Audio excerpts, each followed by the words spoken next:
So hello guys, आज मैं बात करने वाला हूँ रोडीज डबल क्रॉस के अपने एपिसोड नंबर 2 की। तो एपिसोड 2 स्टार्ट होता है। स्टार्टिंग में दिखाते हैं अपने दो लोग, बेसिकली जिन दोनों को मैं पर्सनली जानता हूँ कि एक से तो मैंने बात भी कर रखी है। That is Yogesh Sharma from Mathura and Akash Thapa which is from Dehradun. And दोनों मुंबई में रह रहे हैं। एक 21 साल का, एक 20 साल का। इन्हें दोनों है डांसर। तो सबसे पहले इनमें होता है अपना डांस कॉम्पिटिशन विद प्रॉप के साथ। जैसे अगर गाना बजता है, घुंघरू टूट गए तो घुंघरू लेके नाचना है। फिर तूने मारी एंट्री या दिल में बजी घंटी, आज तो तुम्हें दिल लेना है, घंटी लेनी है। तो इस टाइप का कॉम्पिटिशन होता है। तो जो ज्यादा प्रॉप्स लेता है, ज्यादा अच्छे से करता है, वो होता है आकाश थापा। बट योगेश अपने एक्सप्रेशन से भाई किल कर देता है। फिर दूसरा होता है कि दोनों को अपने स्पेशल मूव्स दिखाने जो सामने वाला ना कर पाए।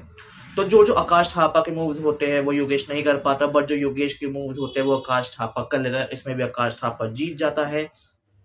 फिर तीसरा होता है फिटनेस टेस्ट। इसमें भी आकाश थापा ज्यादा अच्छा करता है। मतलब मैं ये नहीं कहता कि योगेश बुरा है। मतलब अगर आकाश थापा 100 है तो योगेश 99 पे था। अगर तुम ये एपिसोड देखोगे ना भाई, वॉट मतलब देख के मजा आ गया था। फिर उसके बाद इसमें दिखाते हैं कि जो ये अपना होता है योगेश, वो बताता है कि उसके डैड की स्टोरी की। उनके वो नर्व में दिक्कत है कि उन्होंने वो बहुत ज़्यादा पीते थे, लाइक ऐसे शराब वगैरह। फिर वो उन्होंने जब छोड़ दी थी, फिर उसके बाद जो अपने रणविजय होते हैं वो देते हैं दोनों को एक एक क्यू कार्ड कि तुम्हें उसका नाम लिखना है जो तुम्हारे हिसाब से आगे जर्नी में जाना चाहिए, या तो तुम खुद का लिखो या फिर सामने वाले का। आकाश थापा और योगेश भाई दोनों लिखते हैं खुद का। इसके बाद वो कहते हैं रणविजय यार देखो, मुझे बहुत ही अफसोस कर कहना पड़ेगा, तुम में से बस एक ही रहेगा, दैट इज आकाश थापा। इस पे योगेश खुश होता है अपने दोस्त के लिए, क्योंकि दोनों पहले से बेस्ट फ्रेंड है। एंड आकाश थापा दुखी होता है योगेश के लिए। तो it was just a test. तो भाई दोनों होते हैं अपने सिलेक्टेड। फिर एक एक करके दोनों के लिए हो जाती है बिडिंग स्टार्ट। सबसे पहले होता है आकाश के लिए, जिसपे चारों कह देते कि हाँ भाई हम चारों इसको लेना चाहेंगे। That is Prince, Neha, Riya and Elvish.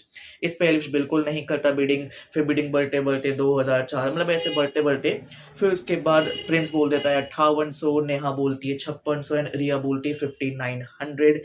तो जिस वजह से ये चला जाता है गैंग रिया में। बट ऑलरेडी नेहा और प्रिंस ने दोनों ने एक क्रॉस दे दिया है, जिस वजह से उसकी बिडिंग हो जाती है कैंसिल। अब जो सेकंड हाईएस्ट है दैट इज प्रिंस। तो अपना आकाश जाता है गैंग प्रिंस में।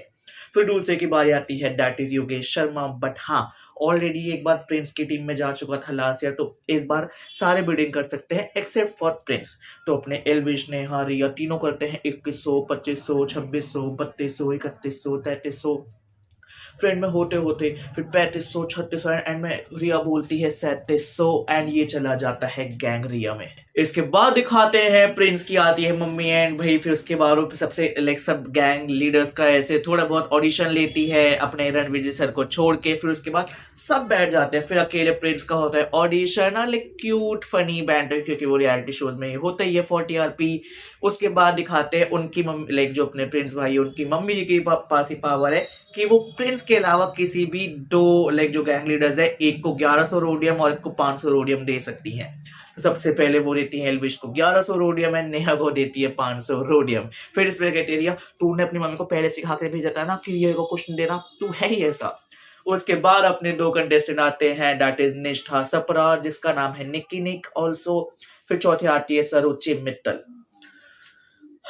ये दोनों भाई आते ही मतलब एक होता है नाचना भाई, इतनी इतनी बकचोद भाई, मतलब इरिटेटिंग, जिससे देखकर दिमाग खराब हो जाए कि टैलेंट कुछ नहीं है, बस हाँ तुम्हें ऐसा कुछ वो चाहिए ना, क्रेंज घटिया भी। तो अब भाई अब जब 28 लोग लाइक 26 लोग अच्छे होंगे तो 2 लोग घटिया भी चाहिए।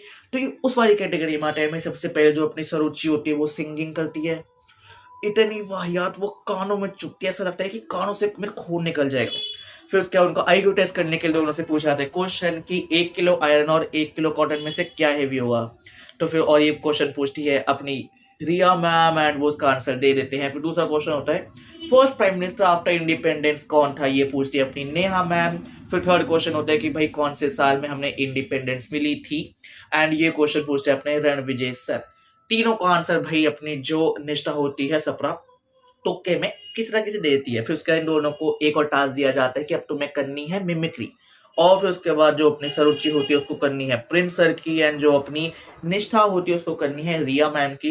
एंड फिर इन दोनों का होता है एक फिजिकल टेस्ट, एलिजिबिलिटी टेस्ट की, तुम्हें बस इस सर्कल को पकड़ के ऐसे खड़े रहना है।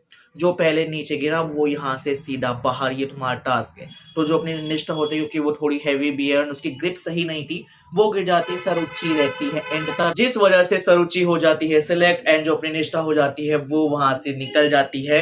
एंड इस पे अपने रणवीर सर कर देते हैं वाट।